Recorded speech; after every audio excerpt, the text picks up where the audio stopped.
Les 2800 AESH de Lille n'ont pas pu tous venir. Ce sont des précaires qui gagnent des salaires de misère pour s'occuper d'enfants porteurs de handicap. Les syndicats demandent d'une même voix qu'on donne un statut à ces professionnels qui travaillent parfois avec plusieurs jeunes et sur des établissements différents.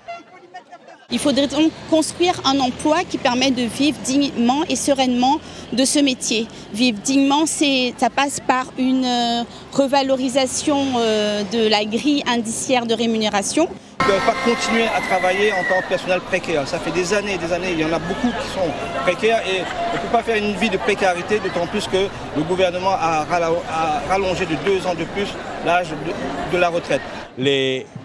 Important d'être là aujourd'hui, de comprendre pour mieux défendre cette injustice qui ça frappe pas seulement les AESH qui fait déjà un métier très dur et qui est en manque de reconnaissance vis-à-vis de l'État, mais aussi de nos enfants. C'est-à-dire ce gouvernement-là, il ne connaît plus où ça il faut faire des économies et à chaque fois qu'il ne connaît plus où ça il faut faire des économies, c'est sur le dos des plus précaires, donc les AESH, et le dos de ceux qui ont le plus besoin d'un soutien, donc nos enfants porteurs de handicap.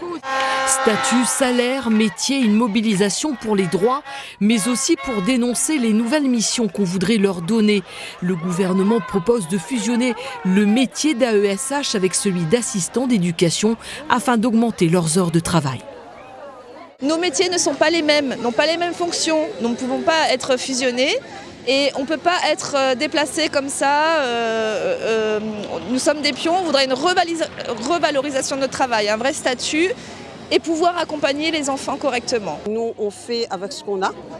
Moi, à mon école, il n'y a pas les outils qu'il faut pour vraiment travailler. Ensuite, il y a beaucoup de décisions qui sont prises derrière notre dos, que ça nous concerne, nous, on ne sait pas. Leur nouveau métier serait celui d'accompagnant à la réussite éducative et leur ferait passer d'un temps partiel imposé à un temps plein.